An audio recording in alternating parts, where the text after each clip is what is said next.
Brava Executive Search e Aliá Mentoring apresentam Café com Sal.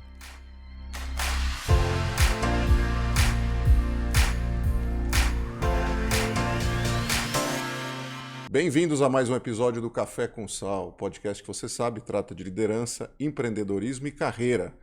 A gente é apaixonado por empreendedorismo aqui, claro que a gente puxa um pouco da sardinha para esse lado e hoje não é diferente, porque empreendedores parecem ser seres diferentes, seres verdes, mas a gente diz que não é nada disso. A gente sabe que é gente que, como nós, tem ideias, tem um background interessante, às vezes diferenciado, e implementa, executa essas ideias, por isso tem a nossa admiração.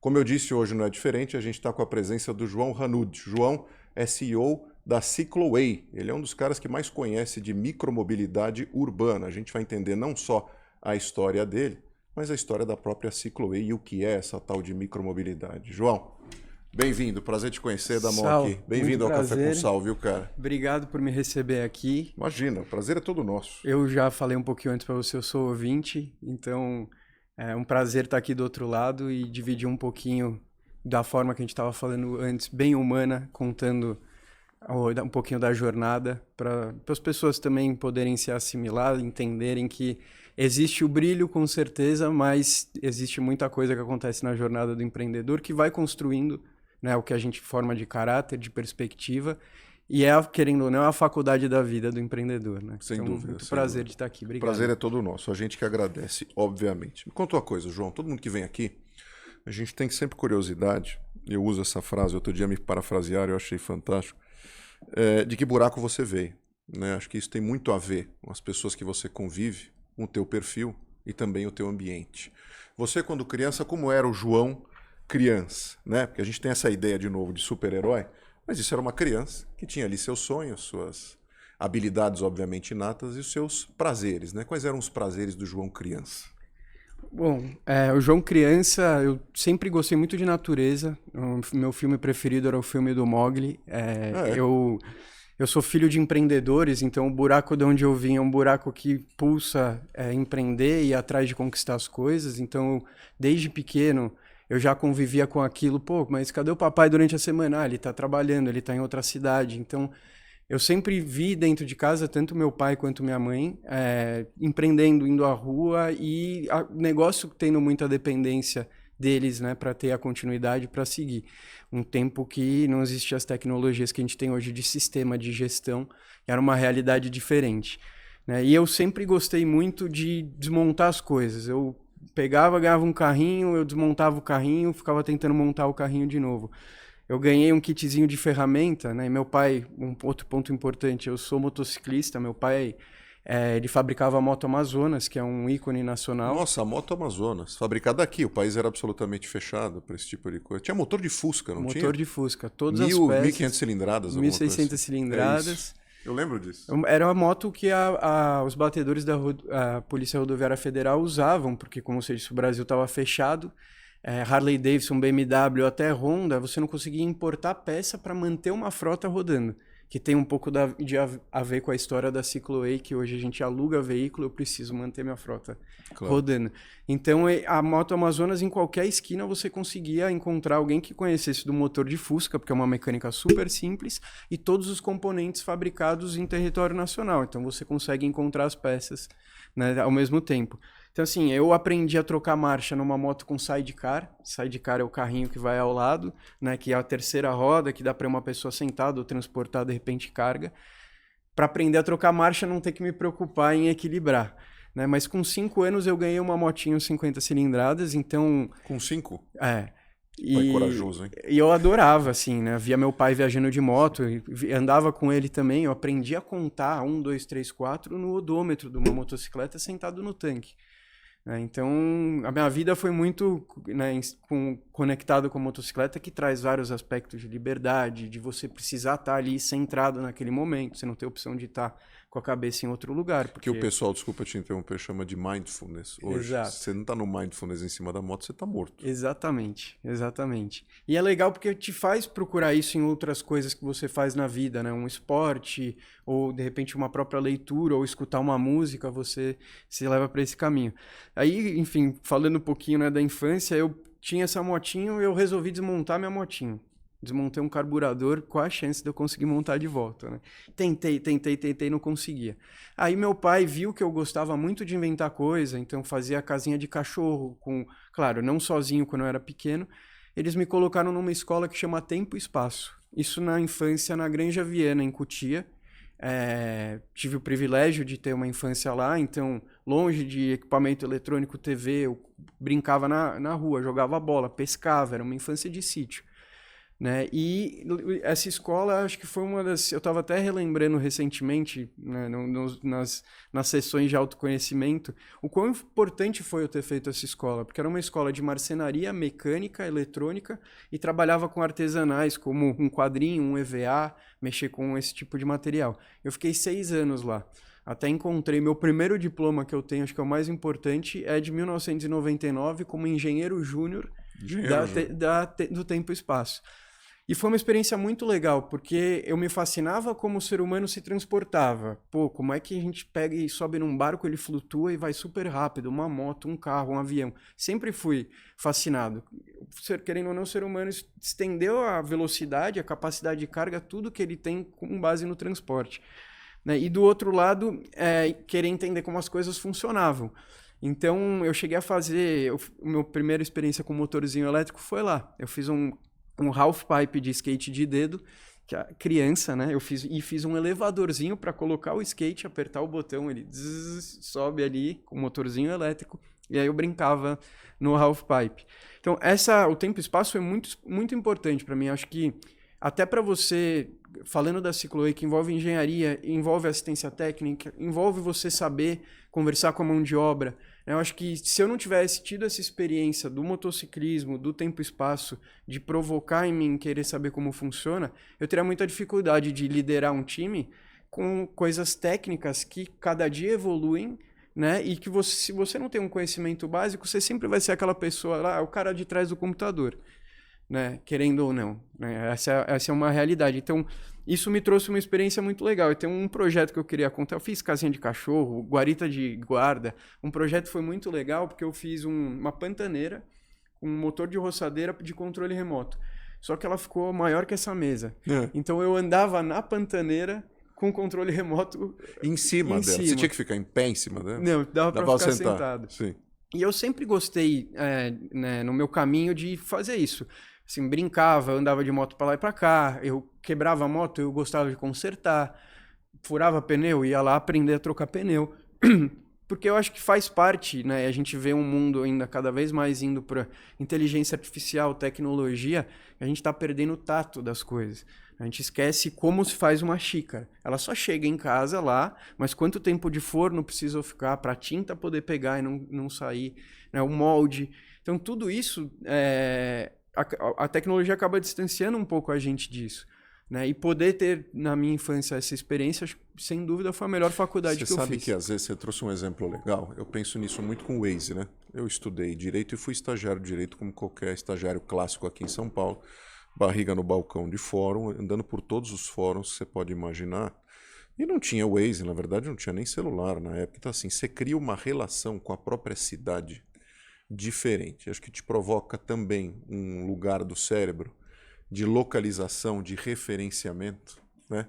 De saber onde você está, de ter interlocução com as pessoas, de perguntar onde fica tal lugar, é próximo de onde, de ter a tranquilidade de olhar para alguma placa e naqueles 5, 6 itens que tem numa placa, você olhar uma palavra em algum lugar que você fala, poxa, isso me remete a um lugar conhecido, eu vou para lá. Né?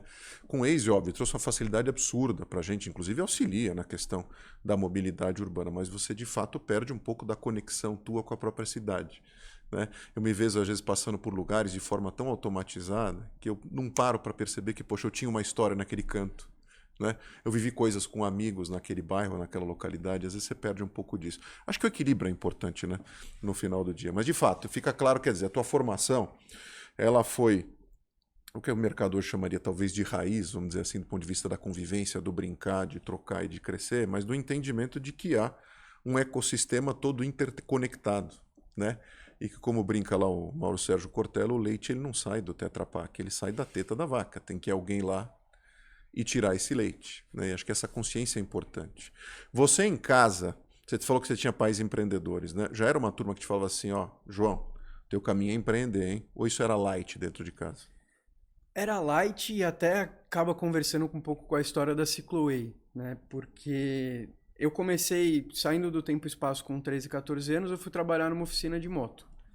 Então eu quis ter a experiência desde da base até ver a questão de gerenciar. Eu tive uma oportunidade de ter um contato que me colocou ali para trabalhar. E eu fiquei 2 anos. E nesse meio tempo eu tive uma viagem em família. Inclusive era a viagem de aniversário da minha irmã. E eu ia fazer aniversário dali acho que 6 meses. E nessa viagem a gente foi para Disney, tive a oportunidade para Disney, e na viagem eu vi um cara em cima de um equipamento de 2 rodas de alto equilíbrio. E eu fiquei louco com aquilo, né? Eu tinha minha moto, que eu andava, tudo, e eu fiquei louco com aquele equipamento que era o Segway, né? Com o equipamento que hoje a gente conhece que o segurança de shopping Sim. usa para fazer ronda. Mas foi nesse momento que começou a história da Cicloway, porque eu vi aquele equipamento, eu fui correndo ver, criança, eu já era meio... saí assim sem avisar, fui correndo ver, juntou gente em volta, porque era uma coisa muito novidade à época. Meu pai juntou também, eu falei, pronto, eu não quero viagem quando for minha vez de fazer aniversário, acho que era de 15 anos, eu vou querer um trem desse aqui pra mim. Pra eu andar em São Paulo, quero me locomover com isso. E eu fiquei encantado, né? Porque ele tem uma tecnologia muito avançada até hoje, né? Além do aspecto de se autoequilibrar, ele tem embarcada a redundância de tecnologia de giroscópio, de placa de computador, justamente para não ter falha, é um equipamento profissional. Né? Até porque é assustador você ver alguém naquilo na primeira vez, você fala, não é possível, é cena de filme. Como é que você se equilibra? Exato. Né? Você se acostuma porque você vê muitas vezes, mas não é natural. Exato. Quando você sobe, você vê que é completamente natural, porque ele replica o labirinto humano. O labirinto humano, a gente põe o corpo um pouco para frente, ele identifica o deslocamento e ele dá um passo. Quanto mais você inclina, mais passos, mais rápido você vai compensar. O cego é a mesma coisa, você faz assim com o corpo para frente, para trás e você vira para um lado e para o outro. Então, quando quebra aquela coisa de dirigir feito um carro rígido, ou moto, que é uma coisa mais... Você tem que se largar, assim, vai no automático. Você tá no controle, só que você tem a impressão que você não tá, por isso talvez o medo, né? E tinha um nome engraçado, não tinha quando veio aqui pro Brasil? Era A Coisa. A Coisa? Exato. É isso. Saiu no Fantástico como A Coisa. Exato. Enfim, aí meu pai, à época, ele já trabalhava com o comércio exterior, pelo histórico da Moto Amazonas. Ele trouxe a Club Car pro Brasil, os carrinhos de golfe. Ele trouxe a Harley Davidson no começo, quando reabriu.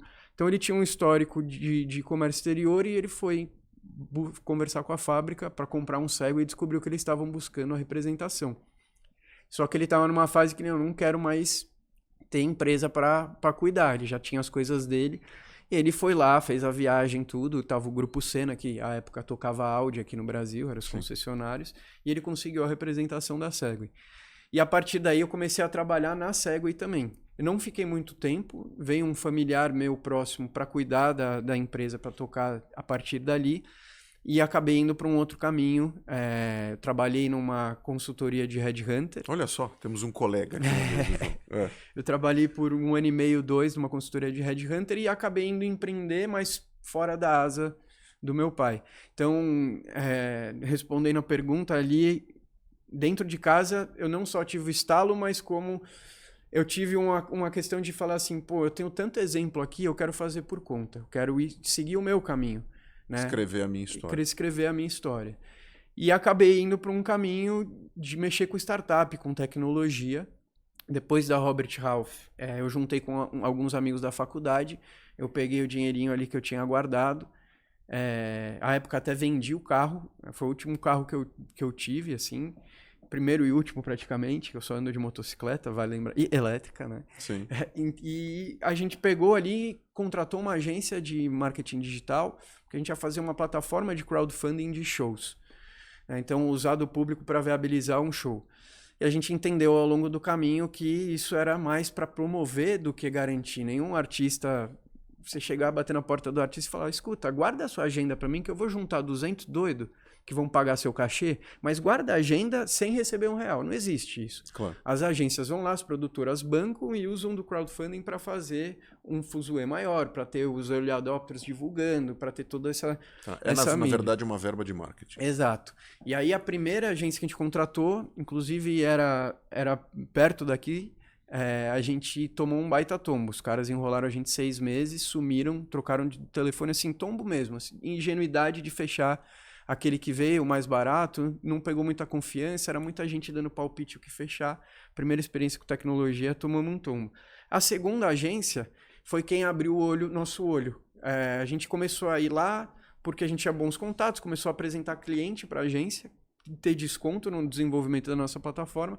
E aí o dono da agência virou e falou, olha, abre o olho porque esse negócio de crowdfunding não é assim, é isso que eu estava falando anteriormente. Ele falou, vocês não preferem pegar esse dinheiro que vocês iam colocar no primeiro show e investir num software em SaaS para vendas, né, um CRM online para vendas para pequenas e médias empresas? Isso era 2011. Mal se falava de SaaS aqui. Eu lembro que na faculdade eu fui expulso de uma aula porque eu falei que Big Data existia. Isso é verdade. Faculdade Tradicional de São Paulo. Fui expulso de uma aula de tecnologia por falar que Big Data existia. Na aula seguinte eu levei uns relatórios lá, o professor me odiou pro resto... Para provar teu ponto. Mas ele me odiou pro resto do semestre. E à época a gente falou, bom, faz sentido, né? Já estamos indicando o cliente aqui. A gente vira sócio da agência, que é o ganha-pão, e participa de startup, que eu, assim, se você for olhar o caminho para trás, eu sempre busquei entender como as coisas funcionam, trazer solução inteligente ou repensar. Essa questão de construir, de tempo e espaço, de motocicleta, me trouxe esse aspecto. E aí a gente acabou indo para um caminho de vender marketing digital, site, e-commerce, para poder pegar o dinheiro e investir em startup. À época, a gente foi um dos primeiros erros.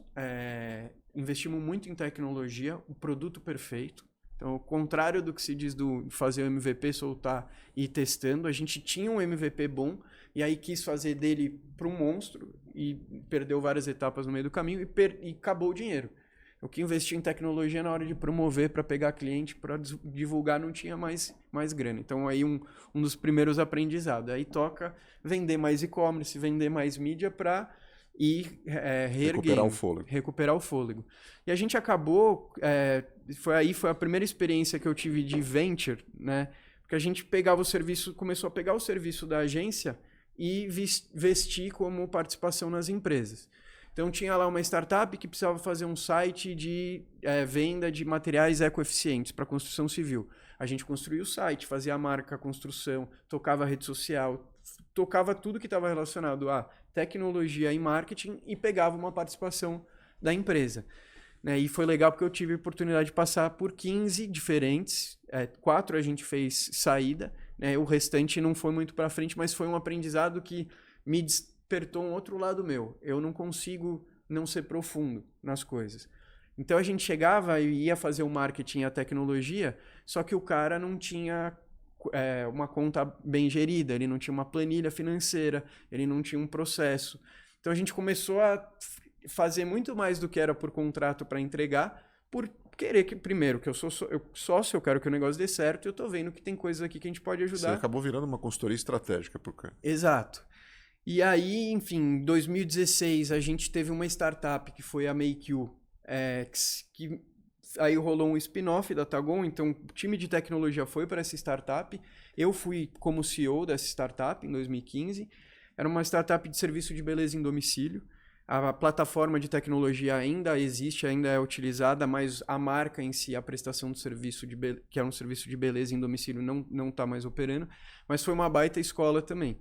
Eu fiquei de CEO lá até 2017, foi quando eu voltei para a Cicloay, que à época chamava Segway Brasil, não chamava Cicloay, justamente para reestruturar a marca, construir uma marca nova, para embarcar novos veículos, além do Segway, e para ajudar a fazer uma reorganização financeira, porque aquele familiar que estava ali, ele deixou a gente na mão em vários sentidos, inclusive tombo de confiança, né? O Henrique estava até falando no podcast que ele participou aqui com você no primeiro sobre a confiança nas pessoas, né? E empreender você precisa depositar muito, né? Muitas vezes você não vai ter a grana para contratar aquele mega profissional e você precisa ter uma confiança até que aquela pessoa vai se desenvolver para daqui a 6 meses, 1 ano, assumir aquela responsabilidade, né? Então, na confiança, ainda mais com família, a gente tomou um baita tombo e nível assim, chegar para... Não tinha uma peça no estoque para reposição. Nesse com 300 veículos locados, não tinha uma planilha de fluxo. Aí a gente fez um trabalho muito mais, quando eu comecei, muito mais olhando para dentro, e aí eu usei da minha experiência de startup, porque sem grana é muito métrica, é muito olhar as coisas, medir as coisas, aprender com tudo que está acontecendo, é pôr a mão na massa, né? Porque não adianta. Então a empresa saiu lá de 20 e tantos funcionários para 13, hoje a gente está com 45 de novo, mas a gente precisou olhar para dentro, reduzir, reestruturar, acabou... Por conta disso, implementando processo de gestão, governança, a gente tirou o ISO em 2021. E nesse período a gente passou a trabalhar com novos veículos, né? Então hoje a Cicloway trabalha de patinete a tuk-tuk elétrico que transporta 500 kg de carga, por exemplo. Qual é a linha toda de produtos, né, ou de transportes, vamos dizer assim, da Cicloway? Porque assim, todo mundo pergunta, né? Poxa, micromobilidade urbana. Quando a gente pensa nisso, o desavisado, vamos falar assim, antes de você me responder isso, ele vai pensar em algumas referências que ele viu, por exemplo, nos grandes centros brasileiros nos últimos anos. Principalmente antes da pandemia, ali, né? 18, 19. Você olhava num canto, tinha um patinete, uma bicicleta amarela, tinha um outro que era verde, um outro que era azul, vermelho, laranja, etc. Então as pessoas começaram a ter um pouco de noção de mobilidade ou micromobilidade, especificamente falando desses meios, através dessas experiências que elas iam ter. Depois elas tiveram uma experiência de que tudo isso desapareceu da cidade. Acho que até seja interessante a gente entender por quê. E aí você vem agora com uma proposta diferente, ou talvez mais completa, ou num modelo de negócio diferente, é isso? Isso.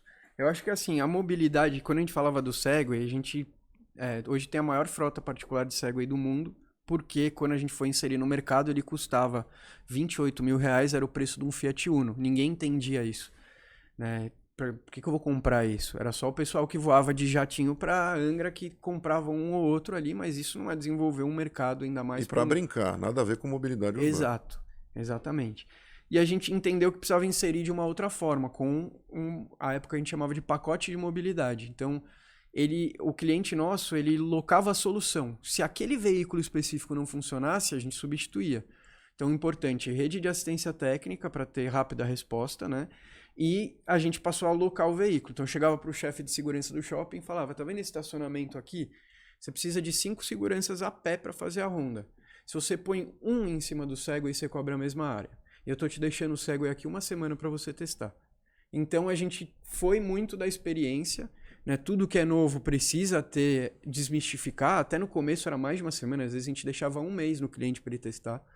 E 1 mês é um tempo que você está exposto a abrir alguma experiência negativa ou no meio do caminho, porque é um período já mais longo. Uma janela que pode ser positiva ou negativa. Mas era um veículo novo, uma tecnologia nova, e se você não trabalha em conjunto para demonstrar, para treinar, para fazer vestir, não vai dar certo. Porque pode ser que o motorista ele estava esperando que ele andar numa CG 150. E a hora que ele sobe no Segway, ele não quer. Né? Então, isso até é uma realidade que a gente passa hoje com os outros modais de veículo. Né? Então, a gente tem um comportamento, tanto da oferta de entrega, quanto do nosso comportamento de consumo, de é imediato, precisa ser rápido, é para ontem, é frete grátis. Então, a gente não vai atribuindo valor. Aí o motoboy passa, quebra o nosso retrovisor, olha lá, o cara desesperado, mas tá desesperado porque a gente pediu a entrega pro dia seguinte. Ou seja, a gente é mimado. Sim. E ajuda, assim, no final do dia, você acaba trazendo vários outros problemas que a gente fala assim, SG, veículo elétrico, mas vai muito além. Né? E o social do motoboy? A gente gasta 3% do PIB do Brasil com acidentes de trânsito. 70% disso é motocicleta e bicicleta. Então... é um problema. Quantas famílias são afetadas? Né? Às vezes é o provedor da família. Né? O cara sofre um acidente, ele tem que ou ser bancado até pelo governo pro resto da vida, ou ele morre, além da família ficar desamparada emocionalmente, olhando friamente pro lado do governo dinheiro, é uma cara que está deixando de contribuir por imposto pro resto da vida. né? Então, e é legal porque o ESG fez o dinheirista pensar socialmente, né? Fez o dinheirista pensar na ecologia, no meio ambiente. Então, eu gosto de fazer essas relações, não é exatamente como eu penso, mas para trazer um aspecto que é uma realidade, né? E, enfim, hoje a gente tem na Cicloei veículos que vão do patinete, o Segway, motocicletas, bicicletas, sempre pensando que eu preciso ter um veículo que é duradouro, que ele é robusto, ele é para uso profissional, e aí entra um dos pontos que o pessoal dos patinetes de sharing na rua errou. Não era um veículo preparado para isso, para ficar na rua, com avaria, tomando chuva e etc. E a gente vai para o âmbito dos tuk-tuks, onde a gente tem tuk-tuk de transporte de pessoa, que tem aí os nomes todos relacionados à natureza. A Joaninha, o Formigão, a Saúva, Desculpa a te interromper, a gente tem foto, Luquinhas, para mostrar? Por favor, te agradeço. Enquanto o João vai comentando. Essa aqui qual é? Essa é uma motocicleta, ela é supercargo. É uma moto que leva até 150 kg de carga, além do motorista. Então, até 150 kg de carga, além do peso do motorista. Exato. Aqui dá para ver que ela tem uma bolsa, ela tem os pedais laterais, né? Dá para pôr uma bolsa no meio, uma dianteira, 2 alforjes traseiro e mais uma em cima. Nossa, você entrega muita coisa com isso. Entrega muita coisa. Essa moto, mas assim, ela tem o limite de 45 km por hora. Por quê? Em São Paulo você não precisa passar disso. É claro que o cliente na ponta tem que entender que se tá lá no aplicativo que vai chegar em 15 é porque o cara tá respeitando o limite. Se ele chegou em 12 é porque ele quebrou um retrovisor pelo caminho. Pode ser a mãe, a namorada de alguém, algum familiar ou amigo. Claro. Né? Então, a limitação da velocidade ajuda a minar esse problema. E a gente não quis bater de frente com... Hoje quem domina o mercado de motocicleta, a Honda e a Yamaha. Né? Motocicletas até 150 cilindradas, que é mais ou menos onde se encaixa as motocicletas elétricas hoje, né? Na concorrência, são 90 e poucos % do mercado.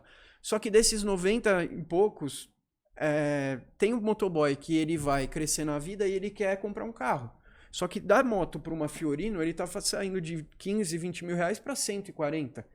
Então, os tuk-tuks passam a ser alternativas interessantes e até motocicleta com mais capacidade de carga, porque ele paga um pouco a mais do que uma moto mais barata, só que ele pode levar mais. Tem um retorno financeiro mais rápido, inclusive. Exatamente. Então, essa motocicleta aqui ela é muito usada para microdistribuição urbana. 130 a 160 km de autonomia e 45 km por hora. É uma moto bem pensada para... Eu vou fazer, por exemplo, uma distribuição de um e-commerce, aquele same day que sai ao meio-dia, então ele consegue levar vários volumes. Geralmente o e-commerce gera a distribuição urbana é mais volume do que peso, e é um ambiente onde o veículo elétrico tem mais vantagem do que o veículo a combustão. Depois eu posso até mandar para você um gráfico que a gente faz comparativo. Claro. O veículo elétrico, quanto mais ele para... Então eu tô trânsito da cidade, parei no farol, né? Parei no farol, parei na marginal. O veículo a combustão, ele perde muita energia, ele gasta muita energia e para quem toca uma frota, ele tem um custo operacional muito alto nessa situação. Onde ele desgasta mais as peças é quando ele começa a se deslocar e quando ele está parado precisando esfriar um motor, fazer um próprio motor funcionar para girar uma ventoinha para esfriar ele mesmo. E a gente gosta muito de falar na Cicloei, né, que a gente pensa o elétrico menos é mais. Você falou de referências externas. Assim, a gente vai demorar muito para ver um Brasil com um volume de carro elétrico como a Tesla vendeu nos Estados Unidos ou como se vende na Europa. A gente é muito mais parecido com a Índia. A Índia tem um exemplo dos tuk-tuks. Então, lá, assim, com a força primeiro do rickshaw, as pessoas levavam, transportavam mobilidade urbana, mobilidade social. Né? Tá tudo conectado. A pessoa poder sair de um lugar para o outro levando outra pessoa ou levando outra carga, por exemplo, como a gente está vendo aqui, ela passa a ter uma fonte de receita. Tem um país com vários desempregados ou analfabetos funcionais, por exemplo, como é o caso do Brasil, é uma alternativa muito interessante você trazer uma forma, né, de renda. E aí a evolução na Índia foi o motorzinho, primeiro animal, depois, né, motorzinho a combustão e hoje motor elétrico. E como o governo fez? Ao invés de eu te fazer uma bolsa, que seja para você comprar uma cesta básica, eu vou te dar um tuk-tuk que você vai me pagar R$90 por mês de financiamento. Mas como que eu vou pagar? Com o trabalho que você vai fazer durante um mês. Isso aconteceu lá? Lá. Tá. Com uma cartilha de 10, 20 tipos de emprego que poderia fazer, mercearia móvel, afiador de faca, transporte de pessoa, transporte de carga, várias opções. E eles começaram a ter um movimento de mobilidade social muito grande em função da mobilidade urbana também. E a gente é muito mais parecido com a Índia. A rua, a forma que a gente pilota, as condições, né, o país por si só, culturalmente. Então, não adianta a gente achar que a mobilidade urbana está no Jaguar ou no Audi que vai fazer o transporte das pessoas. Você substituir um carro, simplesmente substituir um carro elétrico por um carro a combustão, não resolve o nosso problema, que era o que a gente estava falando antes. É aquela mesma pessoa, uma pessoa, num carro de 3 toneladas, para ir para o trabalho, levando o celular, que pesa 300 gramas, e um laptop que pesa 1 quilo. Um carro que pega 250 km por hora, para andar ali a 10, 20. Então a gente precisa mudar a forma que a gente se movimenta. Racionalmente não faz o menor sentido. Racionalmente não faz o menor sentido. Até assim, trazendo o aspecto São Paulo, se você traz para o racional, você fala, não, eu preciso chegar em casa em segurança. Eu tenho um compromisso, eu não posso perder meu computador, o computador da empresa. Então, né, vou de vidro fechado aqui, vou no meu carro tranquilo, blindado para não correr o risco. Mas poderia ser diferente, né? A gente que empreende ainda tem muita esperança de que as pessoas, né, possam ter atitudes, comportamentos que não sejam só pensados na grana, né? E eu acho que isso é uma coisa que foi sendo construída, assim, para mim, me dá muito prazer. Eu vejo um amigo meu, carreirista em empresa, ganhando uma nota, mas me dá muito prazer em empreender porque eu precisaria trabalhar com algo que eu vejo que eu estou entregando valor. Né, que eu estou replicando o meu propósito. E não é da boca para fora, assim, eu uso a moto da Cicloe todo dia, eu ando de moto, eu testo um veículo diferente todo dia. Eu sou piloto de teste, em muitas situações. É um veículo novo, né, eu gosto, eu sou entusiasta, eu tenho conhecimento, eu quero que o cliente na ponta tenha a melhor experiência. Então, e dentro de casa, né, como a gente estava falando, eu tenho muita gente lá que saiu de cara que fazia o serviço na rua para tocar o time de assistência técnica.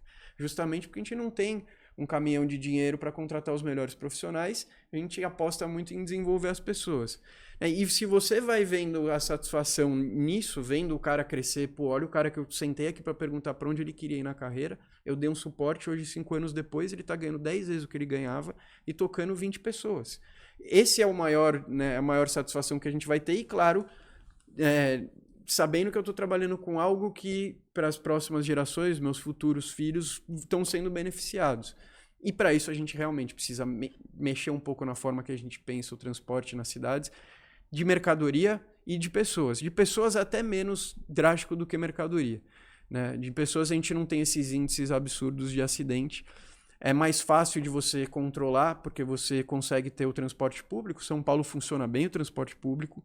Você consegue ter ciclofaixas, não está no ideal, mas evoluiu muito nos últimos 6 anos. A gente tinha 10 km de ciclofaixa, hoje tem mais de 1.000. Né? Então isso vai permitindo que as pessoas tenham acesso e que você mude o comportamento. Tanto que a gente vê hoje em dia tem greve de transporte público, libera um rodízio, São Paulo para. Né? Isso é um reflexo de 1/5 dos dias da semana. Então, com o transporte público funciona muito bem, mas você não faz transporte de carga com o transporte público, você não faz entrega de restaurante, você não faz entrega de e-commerce, você não faz entrega de TV, né? E um aspecto legal, a gente falando da nossa querida São Paulo, aqui tem a lei da cidade limpa. Né? Então você não pode ter outdoor, você tem ali o ponto de ônibus, o relógio de rua e acabou. Não tem outdoor, não pode ter fachada, Gilberto logo Kassab. enorme. Exatamente. E o veículo elétrico, se você está transportando... se você está divulgando nele, que ele tem essa face inteira aqui, o que você está transportando não cai na lei Cidade Limpa, porque você está usando para aquele propósito. E o veículo elétrico chama muito mais atenção. Algo em movimento inédito chama muito mais atenção do que um relógio de rua parado. Sem dúvida. Que você está sendo trocado ali de 3 em 3 minutos com outras inserções e a pessoa já esquece que você estava ali. Né? Além de ser um veículo elétrico, mostra um posicionamento de marca, SG, fixação. Aquele que a gente viu anterior, só voltando, Lucas, aquele é o? Esse é o Formigão. Esse é o Formigão. Ele leva 500 kg de carga. Ele é o que tem a maior capacidade de carga da linha de vocês. Exato, ele leva 500 kg de carga, 2 metros cúbicos. É mais ou menos não, é a mesma volumetria e carga que uma Fiorino leva. O perfil de cliente que faz parceria contigo para usar o Formigão, por exemplo, normalmente? Ou é microdistribuição urbana, ou é e-commerce, entrega de e-commerce, e a gente tem uma procura agora cada vez mais com empresas que fazem coleta seletiva, porque está muito conectado com o ambiente do veículo elétrico. Não faz sentido você reciclar lá 1 tonelada de plástico, 2 toneladas de alumínio, emitindo 10 toneladas de CO2 no caminhão de lixo rodando pela cidade. Sim. Né? Então, ele é um veículo que se aplica muito. E, de novo, quanto mais para, o veículo elétrico ele ganha força, a bateria ganha fôlego. Né? O veículo elétrico, a gente estava fazendo um paralelo, só para ter uma ideia, ele consegue utilizar 88% da energia que ele gera. A combustão usa 12%, é o oposto. A combustão perde na ventoinha, no ar-condicionado, nas peças de desgaste, no atrito do motor, né, nas transmissões. Então você vai estar indo com o eixo aqui, transmitindo, vai vir para cá, você perde ali. Então o veículo a combustão, você perde muita energia. Aqui é a frase que a gente gosta de falar, e voltando no Mowgli, meu querido filme, somente o necessário, o extraordinário é demais. Então o que eu preciso de motor, bateria para levar 500 quilos?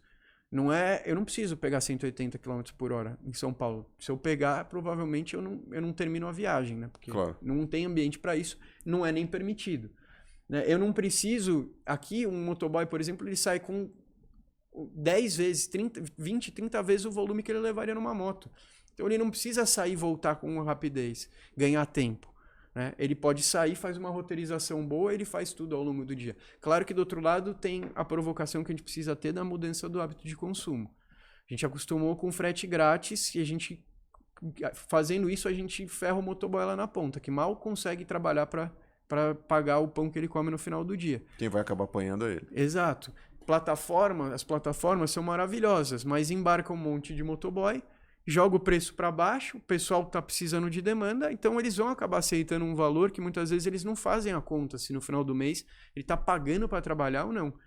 Né? E aí a gente vê mais um bando de endividamento que acontece naturalmente por isso. Né? Então, esse veículo ele tem 3 rodas, ou seja, ele não tem o problema que causa 80% dos acidentes de moto, que é perder a aderência na roda da frente, seja com uma frenagem, seja derrapando. E as motocicletas que a gente trabalha também, além da supercargo, elas têm 2 rodas na frente, que ajudam também, tem o dobro da aderência, ajudam a não escapar. Vamos passando, Luquinhas. Essa daqui, até teve um projeto muito legal que a gente fez da Movida, né, com a Movida e com a Uber. Esse veículo ele rodou por 2 anos em Vitória, no Espírito Santo, que você chamava pelo aplicativo. E foi bacana porque eles investiram em 30 veículos e eles tiveram em 1 semana e meia 10 vezes o retorno em mídia espontânea. Porque era Só pelo estilo do veículo. Só pelo estilo do veículo. Isso. Veículo 100% elétrico, transporta 4 pessoas para uma orla de Vitória, que você não vai ter deslocamentos grandes. Você não precisa de um carro, você consegue. E numa cidade que até tem índices de segurança melhor do que a nossa realidade aqui também. Né? Esse é um veículo que ele é muito usado para turismo, então a gente está com o pessoal, né, das cidades turísticas do estado de São Paulo fazendo, por exemplo, o Tour da Fé, fazendo o Tour do Inverno, usando os veículos elétricos. Você vai lá para uma estância de férias, você não quer ver um caminhão, um trator puxando um trenzinho para visitar ou sei lá, uma cachoeira. Você vai nesses lugares que tem um chalé lá em cima, etc e tal, e usa para transportar mala, transportar família. Exatamente. Nessas redes hoteleiras grandes também você vê muito isso. Grandes não, de todo tipo, né? Exato. E nesse caminho foi interessante porque a gente aplicou, aí voltando um pouco no DNA nosso, né, de nacionalização, de disponibilidade, o veículo precisa estar disponível. Então, em 2017, quando a gente começou a importar, a gente chegou lá, China, Índia, Japão, 30 modelos de veículos diferentes a gente importou. A gente sempre teve muito em contato com os nossos clientes, que é um mercado novo, você precisa passar o conhecimento adiante. E, infelizmente, no Brasil tem aquele cara que usa do mercado novo como interesse próprio, tira vantagem. Né? Vou dar um exemplo básico. O veículo elétrico ele tem 2 tipos de medição de potência. A linear e a de pico. A de pico você nunca vai atingir. É só para, entre aspas, inglês ver. E a nominal é que você tem que, inclusive, colocar na ficha técnica do veículo, ela é a linear o que ele vai entregar. A gente sempre divulga essa. Concorrente divulga de cima. Só que o veículo tem menos força que o nosso, por exemplo. Por quê? Porque ele usa da falta de conhecimento do cliente para falar, olha, a potência é 1.500. Mas eu não falei se é de pico ou é nominal. Só que ele não vai entregar essa potência. Nesse detalhe. A bateria, por exemplo, de chumbo, de lítio. Então, tem cliente nosso que comprou bicicleta, por exemplo, chegou na Cicloe e falou, ela não tá andando direito. Eu tava lá, eu sempre rodo por tudo, né? Tava lá, eu olhei o pneu da bicicleta e falei, nossa, mas... Vou perguntar, né? Você já encheu o pneu da bicicleta alguma vez? Não sabia que precisava encher. Então, a gente não pode partir do princípio que todo mundo tem o conhecimento que a gente tem. Né? Um cliente nosso estava com a bicicleta achando que estava tendo uma má experiência porque ele não parou para encher o pneu da bicicleta. É isso que eu ia te perguntar, porque assim, quando você falou de empreendedorismo, e já com a tua história de infância, a tua história de outras aventuras, vamos falar assim, você foi provocado, como a gente disse aqui, a olhar o ecossistema como um todo. Você tem que ter a visão do todo. E como empreendedor, nem sempre todos os pratinhos vão estar equilibrados ao mesmo tempo, bem pelo contrário, né? Qual que é o maior desafio teu, no teu segmento, num país como o Brasil e nominalmente São Paulo? É a questão cultural? É a infraestrutura em geral? Qual que é o teu grande desafio? É o aculturamento das pessoas? O que é? Eu acho que é o aculturamento. A gente teve uma resposta muito legal em fazer grupo de trabalho. Assim, os clientes que hoje estão alugando esses veículos que são novos, né, importante falar... Desses 50 que a gente trouxe hoje, a gente tem uma linha de 10, que cada um já está na sua terceira versão de aprimoramento técnico, porque você traz um veículo, por exemplo, e nacionalização, né? Importantíssimo. A gente tem fábrica em Manaus e um galpão na Vila Leopoldina justamente para nacionalizar o máximo possível. Componentes eletrônicos ainda a Ásia produz a grande maioria do mundo inteiro, então a gente ainda precisa importar. Né, mas a importância da nacionalização, justamente os grupos de trabalho que fizeram a gente entregar um veículo hoje, que é um veículo seguro, que ele tem vários itens de segurança. Então, a gente fez grupo de trabalho com a Ambev, com Correios, com B2W, com várias empresas que tinham uso diferente. Copagás, por exemplo, transporte de gás, um tipo de transporte diferente que precisava trazer a segurança. Então, hoje o nosso veículo tem câmera de rally, tem sensor de banco, então... Isso tudo foi surgindo a partir desses grupos de trabalho. Sensor de banco, por exemplo, a pessoa que não está habituada com veículo elétrico, o veículo está ali parado. Ah, deixa eu ver, acelera, o veículo sai andando, porque ele está ligado. Claro. Né? Então, o sensor de banco evita esse tipo de situação. Então, muitas vezes, troca o motorista na empresa de entrega e a gente não consegue fazer um treinamento completo. E é nesse momento que acontecem essas coisas que a gente tem que minimizar. Então, como que a gente foi fazendo isso? Hoje não tem um veículo da linha da Cicloe que você não carrega numa tomada 110, 220. Não posso criar uma barreira do cara ter que instalar um wallbox. Claro. Né? E também, sem dúvida, tendo um veículo que a gente consegue nacionalizar as peças e ir substituindo com mais agilidade. Esses veículos nossos que estão na terceira, quarta geração já estão aí alugados há 3 anos. Então, de 17 até 20, 21 praticamente... Aprimoramento técnico de veículo, desenvolvimento. Aprimoramento técnico de veículo, desenvolvimento. Estava no cliente rodando, pode ter aparecido em algum lugar, era de graça, era para aprendizado, era construindo case junto. E depois disso, esses clientes que a gente sentou, educou, né, foi lá, fez treinamento de pilotagem. E a inovação tem que pensar no 360, porque às vezes o diretor fala, nossa, olha que coisa linda, eu quero que o meu entregador use. Aí o cara da frota fala, pô, mas... eu vou perder 5 km por hora na marginal, então vou perder isso. O entregador, ele fala, pô, eu tô sentado aqui, ele não faz o pêndulo, ele estava acostumado a dirigir uma moto. Claro. Então o entregador, às vezes, pode ser o cara que inviabiliza, mesmo se a caneta veio de cima. Porque a maioria das vezes vem de cima. As métricas, precisa buscar uma solução, ir trocando a frota.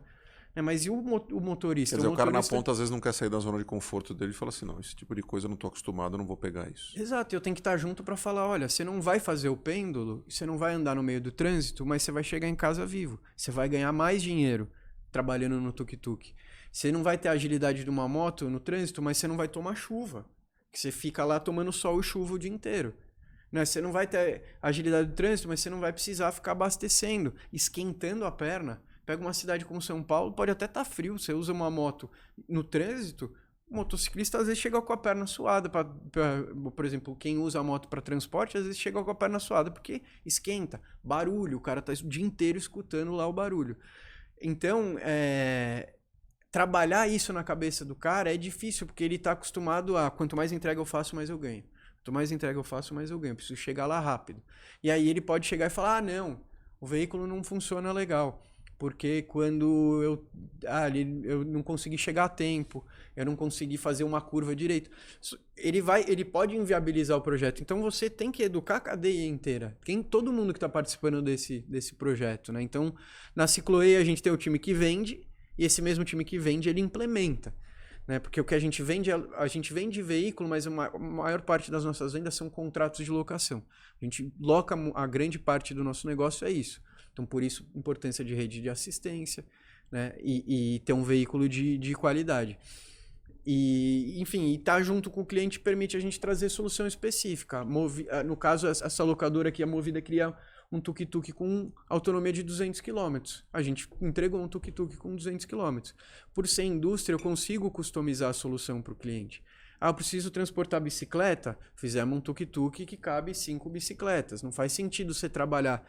E aí eu acho que mudando um pouquinho a perspectiva, mas trazendo um aspecto super importante, o consumidor precisa mudar um pouco a forma de pensar e olhar o que ele está consumindo. A gente acredita muito que as empresas têm mais capacidade de mudar o mundo que o governo, isso é fato em pesquisas, mas a gente está olhando exatamente o que a empresa está fazendo. Então, caso simples, as bicicletas compartilhadas de São Paulo são feitas, o transporte é feito entre uma base e outra, ou de manutenção, com um carro a combustão. Então, a sua cadeia não está numa jornada ESG, né? Você está deixando alguma coisa para trás ali. Então, se eu estou promovendo a mobilidade, eu não posso chegar em casa, que nem assim eu chegar aqui e falar, minha vida é promover o antitabagismo, eu chego em casa e acendo um cigarro, não faz sentido. Né? Então, a gente procura olhar para essas empresas que estão realmente querendo, eu quero abrir mão um pouco de receita, não estou preocupado tanto em resultado imediato, mas eu preciso implementar isso, eu preciso trazer essa mudança. Né? Quer dizer, olha que depoimento importante que você dá. A gente tem inúmeros empreendedores que se passam por aqui e tem gente que ouve e fala assim, nossa, se assusta. Né? Fala assim, nossa, fulano ou fulana disse que para a coisa virar levou não sei quantos anos. 5 anos, às vezes 8, às vezes 10. Quer dizer, não é porque você teve uma ideia brilhante de uma necessidade que a sociedade como um todo tem, que em 5 minutos, entre aspas, você vai implementar, todo mundo vai adorar, vai abraçar a causa e isso vai te dar rentabilidade também imediata. Não é assim. Empreender não é assim. É teste, você trouxe umas 50 linhas modais diferentes para entender quais que seriam os top 10 de demanda para focar nesses caras. Entender que de repente teu cliente é o PJ, que vai alugar de você para a frota dele, e vai comprar a tua ideia, e dentro da linha de ESG também dele, vai estar conectado contigo em propósito, quer dizer, tem toda essa teia e isso leva tempo. Então, assim, para quem nos ouve, claro, e está atento a esse tipo de assunto, não é brincadeira, mas é uma história que sempre dá certo à medida em que você persiste. Você acha que essa é a variável que nunca pode mudar, quer dizer, a persistência em, obviamente, vender a tua ideia e seguir com a tua ideia, mas temperando de acordo com o ambiente, a situação. Persistir é o segredo para muita gente que empreende. Sem dúvida, e com um outro componente que eu acho que a gente tem a humildade, porque eu preciso entender a limitação das pessoas que eu trabalho, a minha limitação financeira, e eu não posso atropelar isso, que foi um aprendizado também do mundo de startup, em prol de crescimento, se não é sustentável. Né? Eu acho que, e ainda mais quando a gente vai e constrói com um capital próprio, com as suas limitações, né, vai conseguindo operações com o banco, vai conseguindo conquistar as coisas aos poucos e ir crescendo. Isso é um fato que ajuda a trazer sustentabilidade. Então, eu acho que muito do que se errou nas outras empresas, startups que tiveram, assim, para mim foi um sucesso os patinetes. As empresas não tiveram sucesso, mas a ferramenta, a forma de se locomover na cidade de São Paulo foi comprovado o sucesso. Né? Para mim, por exemplo, ir para o trabalho fazia uma diferença absoluta. Só que o pessoal confundiu o crescimento sustentável com ganhar mercado. E hoje, num mundo de venture capital, extremamente capitalista, você precisa tomar cuidado para dosar o nível de crescimento para você não atropelar. Então imagina, e isso é um caso que aconteceu com concorrentes nossos, inclusive de mercado de motocicleta elétrica, imagina se eu tivesse, por exemplo, a Joaninha, eu trouxe uma da China, rodei com uma aqui, 6 meses, e a partir daí eu começo a tirar pedido, e aí eu tiro 10 mil pedidos. Eu não tenho aprendizado de tempo para saber se o veículo presta realmente, né? Eu não tenho o uso com vários clientes para recolher feedback e entender como é que vai funcionar. Um espaço amostral estendido, né? Brasil é um continente. A gente fala de São Paulo, é completamente diferente de Brasília, de Rio de Janeiro, de Vitória, de onde for, né? Então vai funcionar legal ali, mas pode ser que em outro lugar não funcione. Você vai para uma cidade que tem muito paralelepípedo, por exemplo, e é um veículo. Um exemplo básico, tá? O pessoal queria trocar rápido as baterias das motocicletas para fazer a troca no posto. E colocaram o plug na parte de baixo da bateria. Então você apoia o peso inteiro da bateria no plug dela, que ela conecta com a moto. Quando o asfalto é liso, perfeito, você consegue se deslocar e não afeta. Agora pega um paralelepípedo, que o plug tá ali toda hora assim. Foi um dos maiores problemas que uma grande de moto elétrica teve. Porque pensou na comodidade de trocar rápido, mas o motoboy nem estava pensando nisso ainda. Vai solucionando os problemas aos poucos. Você precisa entregar uma moto pro cara que vai durar o dia inteiro, porque ele depende disso para ganhar grana. Não pode parar, não pode dar problema. Então eu acho que a humildade é um fator importante pra caramba. Andei 6 meses aqui, já vamos largar a brasa, vamos mandar para tudo quanto é lugar, vamos vender, vamos alugar. A janela é curta, vamos aproveitar. Exato. E eu acho que assim, esse é um aspecto que aí não é uma exclusividade do Brasil, né? Mas essa pegada do mundo capitalista de ganhar muito mercado faz com que a tecnologia é diferente, porque você desenvolve lá um software, ele é replicável via tecnologia. Você vai gastar no máximo mais servidor com mais usuário. Moto não é assim, né? Veículo não é assim. Não é uma pessoa que está usando digital. Ele vai precisar trocar peça, trocar pneu. Você precisa garantir abastecimento dessa cadeia como um todo. O escalar tem outra conotação. O escalar tem outra conotação. E precisa ser sustentável, né? E eu vejo muita empresa que está indo num caminho de, vou comprar, alugo a moto, ele aluga a moto assim por um valor que ele nunca vai recuperar o recurso para ganhar mercado de entregador. Então, humildemente, entendendo que a gente tem limitação financeira, que a gente gosta de trabalhar com qualidade, eu não vou brigar pela massa. Eu vou comer pelas beiradas. Então, os nossos veículos, eles são, por exemplo, a Saúva aqui, ela quase custa o preço de uma motocicleta, mas leva 300 quilos de carga. Né? Então, elas são uma alternativa para o cara que, os 5% dos motoboys que querem crescer mais e fala assim, putz, mas se eu abrir uma empresinha, aí eu vou ter que tocar outros 3 motoboys. Não é a minha especialidade. Como é que eu posso ganhar mais dinheiro? Aumenta a capacidade de carga. Aumenta a minha capacidade de carga. É impressionante você olhando para eles, assim, é surpreendente o quanto de carga leva, né? Num espaço que teoricamente é minimamente maior, mas como ele é inteligente, leva muito mais carga, né? Interessante. Bonita essa foto. Me fala uma coisa, João, a gente tem um quadro aqui que a gente sempre tem interesse de saber onde os nossos participantes bebem, de onde eles bebem, né? De inspiração, de informação. Empreendedor, ele acorda, passa o dia e vai dormir pensando na empresa, em soluções, em melhorar nos seus clientes, etc. e tal. É o famoso bitolado no bom sentido, só fica nisso, né? Às vezes você toma até a chamada, né, de amigos, familiares, e fala assim, cara, fala de outro assunto, ok. Onde você vai buscar esses outros assuntos? É filme, é série, é livro, é natureza? De onde você bebe? Eu gosto muito de ver as séries de histórias de empreendimento, os livros também, então... esses casos mais famosos eu conheço bem todos. Só que como a gente vive, né, no dia a dia, a gente acaba vendo muitas essas coisas. Quando eu comecei a empreender, aquela coisa de, nossa, vai bater o sonho daqui a 6 meses. Aquela cabeça, né, de uma forma ignorante mesmo, né, sem conhecimento, achando que as coisas acontecem assim da noite pro dia. Sem respeitar o tempo da vida, vamos dizer. Exato. E acho que assim, um livro que... Eu tenho 2 livros que foram marcantes na minha vida. Um livro que eu li quando eu tinha 15 anos, que chama Cabana, que trouxe um aspecto pessoal... Famosíssimo, best-seller. Trouxe um aspecto pessoal para mim muito importante, porque eu não me identificava muito com os padrões das religiões, as figuras, tudo. E o livro traz um aspecto... Os simbolismos. Um simbolismo, né, de que Deus e amor, na verdade, está em todo mundo. Está em todas as pessoas, ele não tem forma. Então isso foi um livro importante para mim. E acho que abre também esse aspecto de todo ser humano vai ter alguma coisa que pode te tornar uma pessoa melhor. Não importa se ele tem um carro ou ele não tem, se ele veio de bicicleta ou se ele veio de metrô. Né? Então eu sempre gostei muito de conversar com as pessoas que estão principalmente no dia a dia e até as mais humildes, porque são os melhores termômetros que a gente tem, né, dentro da empresa. Às vezes você vem de cima para baixo falando, olha, faz isso aqui, faz aquilo ali. Mas você está longe, sua mão não tem nem tato, não sente se está quente e frio. Quem está lá no dia a dia tem muita coisa, né, a entregar. Então eu acho que esse é um aspecto muito legal. E um outro livro que eu li quando eu estava num momento assim meio pessoal, assim, de autoconhecimento, insatisfeito com várias coisas, tentando achar algumas coisas de propósito.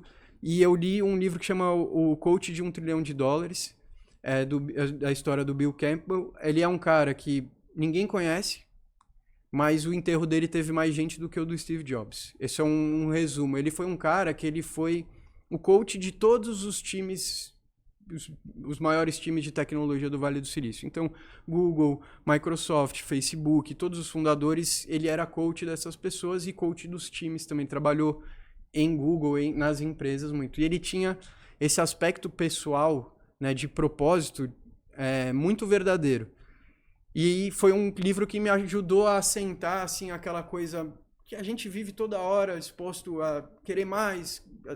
Meu, o principal... Nunca é suficiente. Né? Nunca é o suficiente. O principal não é o próximo passo, porque o próximo passo depois daquele vai ter 10, é o caminho. Como é que você faz o seu dia a dia ser satisfatório, ser feliz, ser agradável para o seu time, eles sentirem realmente que fazem parte. E não é um livro que fala de, faça um método tal, faça não sei o quê. Não, ele vai contando casos reais de coisas que ele foi fazendo, assim, ideias que ele foi trocando, né, para resolver problemas que às vezes estão muito mais numa falta de comunicação, numa falta de você se abrir para ouvir o que a pessoa, de compaixão para ouvir o que a pessoa está passando.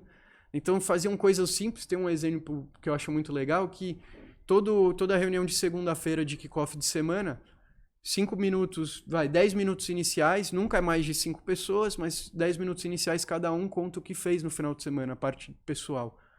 Né? E você fala assim, tá, legal, mas pode se ver no Instagram hoje em dia, né, que vai criando ainda mais essa distância.